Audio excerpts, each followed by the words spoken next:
Inay, ba't naman ho kayo bigla-biglang pumapasok? Alam niyo naman po na kailangan ko rin po ng privacy. Nakita niyo tuloy ang hindi dapat makita. Bakit ba kasi nagpapakahirap kang gawin yan? Hayaan mong tulungan kita. Itago niyo na lamang ho ako sa pangalang Kenneth, 30 years old at taga Cavite po ako. Ang trabaho ko ay isang welder. Taong 2025 ay umalis ang asawa ko patungong ibang bansa para makatulong sa akin upang maiangat ang aming kabuhayan. Laging busy ako sa pagtatrabaho at sa pag-aalaga sa aking 2 anak. Nakakatuwang ko rin naman ang aking biyanan sa pag-aalaga sa aking 2 anak at parehas na rin silang nag-aaral sa elementarya. At ang biyanan ko naman pong babae ay matagal na pong byuda at itago nyo na lamang po siya sa pangalang Nanay Ason,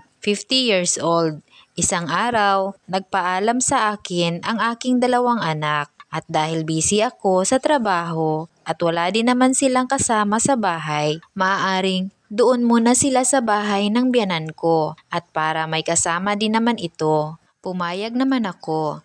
At may ekstrang sili din naman sa bahay ng biyanan ko na maaari kong matulugan kapag pumapasyal ako sa kanila.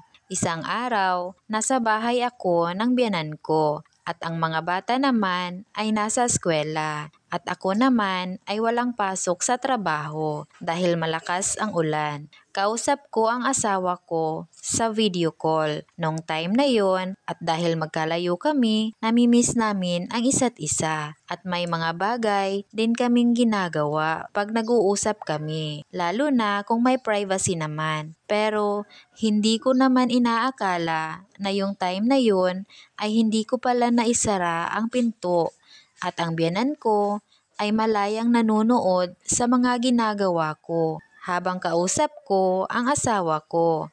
Kaya naman, habang may ginagawa kami ay biglang nag-out ang asawa ko. Tinatawag daw siya ng amo niya at may pinapagawa. At syempre, naiinis ako dahil nabitin ako at nagulat naman ako sa biyanan ko na bigla na lang pumapasok sa loob ng silid. Nay, bakit po ba bigla na lang po kayong pumasok? Tinakpan ko ng palad ko ang aking hinaharap. Nabitin ka ba sa anak ko? Gusto mo bang ako na lang ang magpatuloy? Ang sabi pa niya sa akin. Hindi pa ako nakakasagot at mabilis na nakalapit sa akin ang biyanan ko at agad niyang hinawakan ang galit na galit pang alaga. Nay, ano po ba kayo? Ano bang ginagawa niyo? Ako na ang bahala dito, Kenneth.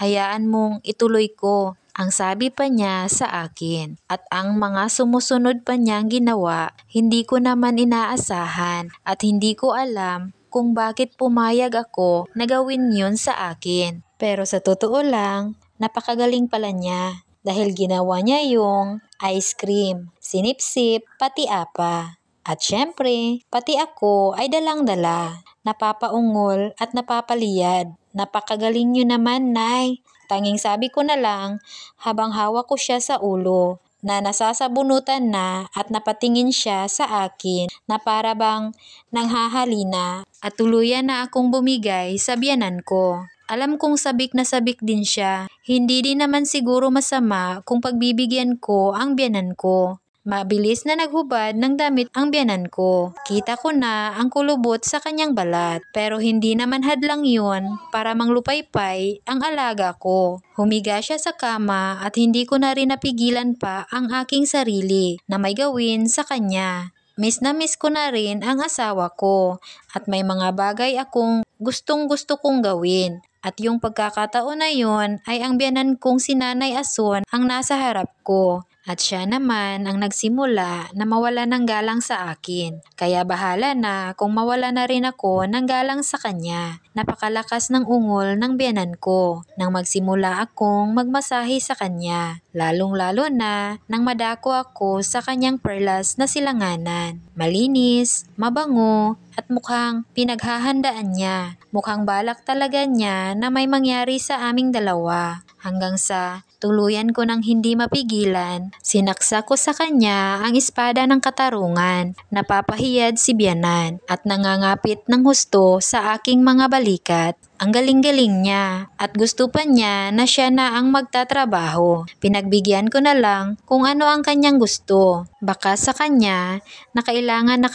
na niya. Hanggang sa makatapos na kami at pagkatapos namin ay nag-eat all you can pa rin siya. Ginawa na naman niya ang ice cream. Kaya said na said talaga ang flavor. Ngayon, nasa amin na rin ako at nasa trabaho. Wala na muling nangyari sa amin ni Bianan. At wala na rin naman akong balak na ulitin pa yun. Tama na yung isang beses ko siyang napagbigyan. Kapag pumupunta sa kanila ang mga anak ko, ay hindi ko na lang sila pinupuntahan. Pinapauwi ko na lang sila kung kailangan. Mas mabuti na rin yung ako na lang ang umiwas sa biyanan ko. Kaysa naman lumalim pa ang mga nangyayari sa aming dalawa at makarating pa sa asawa ko.